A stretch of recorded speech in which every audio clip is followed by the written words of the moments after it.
என்னங்க ஒனி வந்து இந்த பைப் லைன் கொண்டு வந்து உள்ள வந்து எங்களெல்லாம் கனல் பண்ண நாங்கள் உசர் விட்டால் விடுவோம், நிலத்தோட மாட்டோம். மூலியமா நாங்கள் வந்து தீர்மானம் பண்ணிக்கிறோம். இப்போ மாவட்ட ஆட்சியர் தான் இதை வந்து நடைமுறைப்படுத்தி ஆகும்னு நிக்கிறார். அவர் எதிர்த்தா போராட்டம் பண்றீங்க. கிராம சபை கூட்டத்தில் நீங்க தீர்மானம் போட்ட மறுபடியும் மாவட்ட ஆட்சியர் ஏத்துக்குவாருன்னு நீங்க நம்புறீங்களா?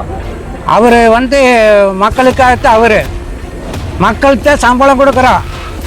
விவசாயி யாரும் இல்லை. விவசாயி வந்து தொழிலில் வந்து நாங்கள் வந்து தொழில் செஞ்சு இப்போ எல்லாம் கலெக்டர் ஆகட்டு மற்ற ஆஃபீஸர் ஆகட்டும் அத்தனை பேருக்கு எங்கள் மூலியமாக தான் தொழில் மூலியமாக வரி கட்டுற கரண்ட் அவங்க மூலியமாக எல்லாமே வந்து கவர்மெண்ட்டுக்கு சப்போர்ட்டாக தான் இருக்கிறோம்.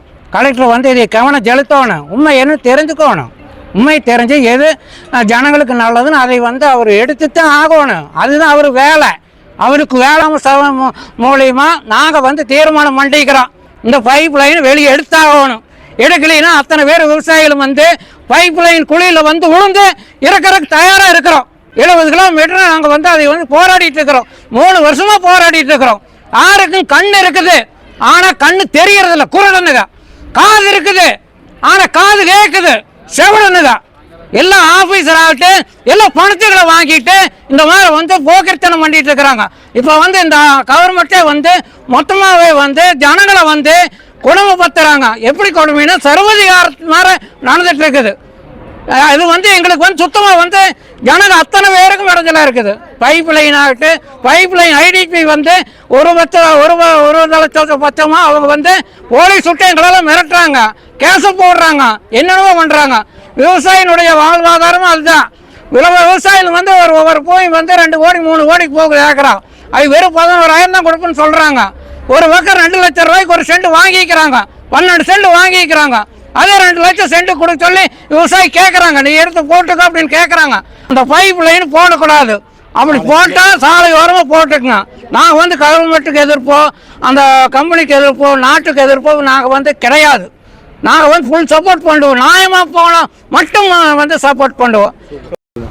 ஆனால் இப்போ உங்களுக்கு என்ன பிரச்சனை? இந்த கூட்ட தீர்மானம் என்ன போட்டீங்க?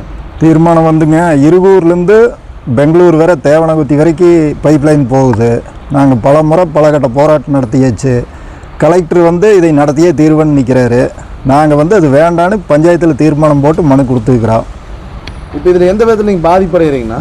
எங்கள் நடுக்காட்டுக்குள்ளே போகுதுங்க, 2 பக்கம் பிரித்து விட்டு பிளந்துட்டு போகிறாங்க. அதனால அந்த வகையில் பாதிப்படைகிறோம். சரி, இப்போ ஆல்ரெடி கலெக்டர் தான் இந்த திட்டத்தை வந்து நிறைவேற்றிட்டு வர்றாரு. ஆமாம். இப்போ இந்த கிராம சபை கூட்டம் போட்டதில் வந்து மீண்டும் அவர் எப்படி நிறைவேற்றுவார் உங்கள் தீர்மானத்தின் அடிப்படையில்? அப்படி நிறைவேற்றினா அப்புறம் அவங்க சௌரியத்துக்கு நிறைவேற்றிக்க வேண்டியதுதான். இந்த கூட்டம் எதுக்கு நடத்துதுங்க? இந்த கூட்டமே நடத்த தேவையில்லையே. அதனால கூட்டத்தில் வந்து நாங்கள் தீர்மானம் பண்ணிக்கிறோம். அதை மீறி நடத்தினா அப்புறம் நாங்கள் எங்களுக்கு தெரிஞ்சதை பார்த்துக்க வேண்டியது. எப்படி சொல்கிறீங்க? அடுத்த கட்ட போராட்டம் தாங்க. இந்த பகுதியில் எத்தனை விவசாயி இருக்குது? இந்த பகுதியில் 100-150 விவசாயி இருக்கிறாங்க. எல்லாருமே பாதிக்கிறோம். வாழ்வாதாரமே இந்த நிலத்தில் வாழ்வாதாரம் வந்து எங்களுக்கு இதை தவிர்த்து வேற ஒன்றும் தெரியாது. விவசாயத்தை நம்பித்தான் இருக்கிறோம். இந்த 70 கிலோமீட்டர் திருப்பூர் மாவட்டத்துக்குள்ளே விவசாய நிலத்துக்குள்ளே போகிறதுனால நாங்கள் விவசாயி பாதிக்கப்படுறோம். எங்கள் நிலம் வந்து முழுசாக நாங்கள் அந்த விற்க முடியாது, அந்த நிலத்தில் வீடு கட்ட முடியாது, கிணறு வெட்ட முடியாது. எங்களுக்கு இருக்கிற கொஞ்சம் பூமி தான், அதை நாங்கள் பாகம் வாங்கி கொடுக்க முடியாது. இப்படி நடைமுறை சிக்கல் நிறைய இருக்குது. அப்புறம் பூமியினுடைய விலை அன்னைக்கு இருந்ததுக்கு இப்போ 10 மடங்கு விலை ஏறி போயிடுச்சு. ஒரு சென்ட் 5 லட்சம் 10 லட்சம் 15 லட்சத்துக்கு நிற்குது. அதனால் இந்த பிரச்சனையே வேண்டாம்.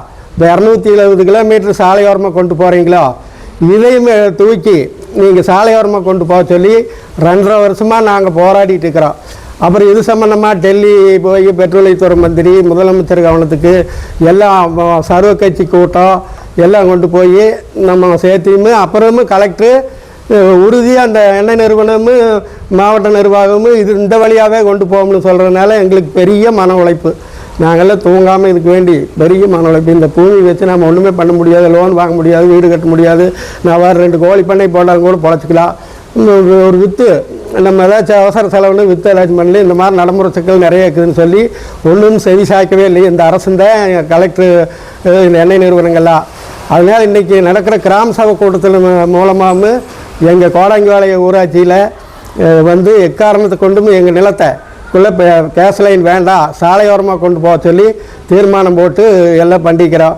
மறுபடியும் வந்து வார 17ஆம் தேதி கலெக்டர் ஆஃபீஸில் சர்வ கட்சியும் சேர்ந்து ஒரு கண்டன ஆர்ப்பாட்டம் நடத்துறதுக்கு எல்லாம் அழைப்பு கொடுத்து எல்லாம் கலெக்டர் ஆஃபீஸுக்கு அழைப்பு கொடுத்து அது நடந்துட்டு இருக்குது. அப்புறம் 100% எங்கள் நிலத்தை விடமாண்டோம். இழப்பீடுங்கிறது நம்ம வந்து அரசு வந்து வழிகாட்டி மதிப்பு இங்கே ஒரு ஏக்கரா 5 கோடிக்கும் போகுது, 2 கோடிக்கும் போகுது, உள்ளெல்லாம் மெயின் ரோட்டில் 5 கோடிக்கு போகுது, உள்ளே வந்து ஒரு ஏக்கரா 1 கோடி 2 கோடிக்கு போகுது.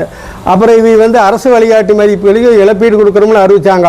எங்களுக்கு இழப்பீடே வேண்டாம், எங்கள் நிலத்தொட்டு எடுத்து நீங்கள் எங்களுக்கு இழப்பீடு கொடுக்குற பணத்தை நீங்கள் செலவு பண்ணி சாலையோரமாக போடுங்கன்னு தான் நாங்கள் போராடிட்டு இருக்கிறோம்.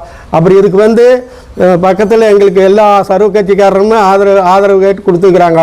அப்போ நீங்கள் வந்து ஊடகம் இதெல்லாம் எங்களுக்கு சப்போர்ட் பண்ணி அரசு கவனத்துக்கு கொண்டு போய் இந்த திட்டத்தை சாலையோரமாக போடுறதுக்கு முயற்சி பண்ணுங்கன்னு சொல்லி உங்களை தாழ்மையோடு கேட்டுக்கிறோம். இல்ல இப்ப வந்து கலெக்டர் தான் நீங்க எதிர்ப்பு பண்ணி போராட்டம் எல்லாம் பண்றீங்க. ஆமாங்க. இந்த கிராம சபை கூட்டத்தை நிறைவேற்றுறது அவருதான். சரி, எப்படி அவர் நிறைவேற்றுவாரு? அப்புறம் எங்க ஆதங்கத்தை நாங்க யாருகிட்ட போய் சொல்றோம்? நாங்க கலெக்டர் தான் எங்களுக்கு ஆட்சியர், இந்த மாவட்டத்துக்கு ஆட்சியர். அவர்கிட்ட போய் முறையிட முடியும். நாங்க முறையிட்டு போட்ட தீர்மானத்தை அப்ரூவ் பண்ற அதிகாரம் வந்து மாவட்ட ஆட்சியர் தான் இருக்குது. அவருக்கு வந்து நீங்க அப்ரூவ் பண்ண நீங்க நினைக்கிறீங்களா? நீங்க என்ன பண்ணுவீங்க? நாங்க அப்ரூவ் பண்றோம்னு தான் இதை கொடுத்துருக்கிறோம். நாங்க வந்து அறவழியில் தான் போராடிட்டு இருக்கிறோம். என்னங்க ஒனி வந்து இந்த பைப் லைன் கொண்டு வந்து உள்ள வந்து எங்களெல்லாம் கனல் பண்ண நாங்கள் உசுறு விட்டால் விடுவோம், நிலத்தொட மாட்டோம். எனக்கு அதில் உறுதியாக இருக்கிறோம். நாங்கள் உயிரே போனாலும் சரி அதில் வந்து உறுதியாக இருக்கிறோம். கலெக்டர் வந்து இந்த தீர்மானத்தெல்லாம் பார்த்து விவசாயிகளுக்கு இது பண்ணுறோம்னு நாம் நினைக்கிறோம். நாங்கள் எக்காரணத்தை கொண்டுமே காந்திய வழியான போராட்டம் தான் எங்களுது. எங்கள் நிலத்துக்குள்ளே வரையில் நாங்கள் யாரையும் இதில் பண்ண மாட்டோம். எங்கள் நிலத்துக்குள்ளே வரையில் நாங்கள் மிஷின் ஓட்டக்கூட மாட்டோம், படுத்துக்குவோம்.